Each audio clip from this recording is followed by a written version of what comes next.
Notre feuilleton maintenant, et cette semaine, on va vous faire découvrir les trésors de la cuisine italienne. Comme en France, chaque région a sa spécialité et les plus connus ont conquis le monde entier. Évidemment, on va vous parler de pizza, de pâtes ou de desserts mythiques.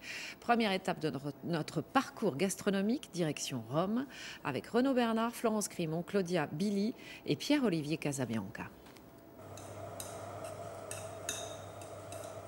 La pasta, la pâte. On en consomme sur la planète plus de 14 milliards d'assiettes chaque année, rien que ça. Et cette sauce jaune et onctueuse, ça n'est rien de moins que la recette la plus cuisinée au monde. La carbonara. Pour préparer ce classique de la cuisine italienne au fourneau, Antonello Migliore, un chef primé par l'équivalent du guide Michelin italien, et Francesca Reganati, critique pour ce même guide. On est prêt, la sauce est bien liée. Maintenant, c'est le moment le plus délicat pour ce plat. Le dressage de l'assiette. Chapiteau de spaghetti nappé de la célèbre sauce. Je rajoute un peu de jus de cochon. La mythique carbonara est prête à être dégustée. Verdict. Ça semble dans les règles de l'art. C'est la bonne texture, on sent bien le fromage et c'est suffisamment poivré. Partout autour du monde, ce paysage donne envie de passer à table. Tout le monde veut donner à son assiette un petit air d'Italie. Avec un tel engouement, la gastronomie italienne est en tête du palmarès des plats les plus consommés, bien plus que les hamburgers ou les sushis japonais. Numéro 1, la carbonara romaine, que l'on prépare avec des spaghettis ou avec des penne courtes et creuses.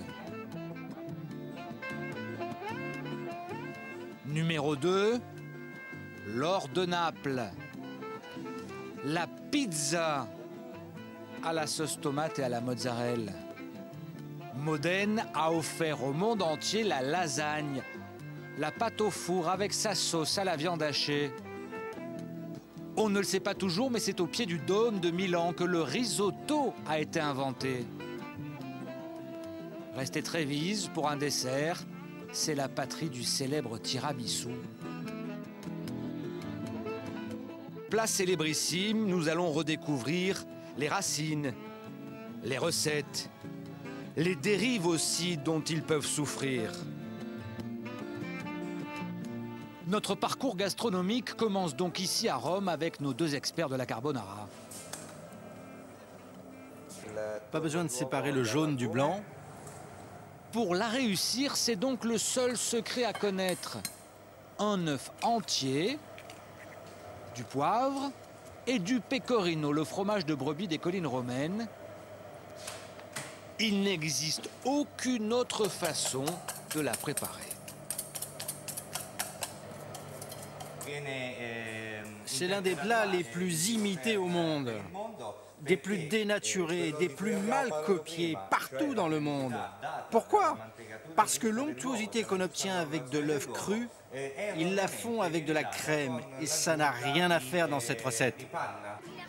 Et ces dérives sont bien réelles. De la lointaine Asie où la carbonara se fait franchement à la crème, aux voisins allemands qui apprécient les sauces bien liquides au fromage râpé, en passant par le Danemark et sa carbonara de l'espace, verte comme les Martiens,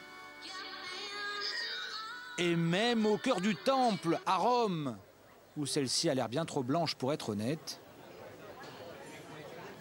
Il était temps de réviser ces classiques de la cuisine italienne. Et il y a du travail, comme va nous le démontrer demain notre critique gastronomique attitrée.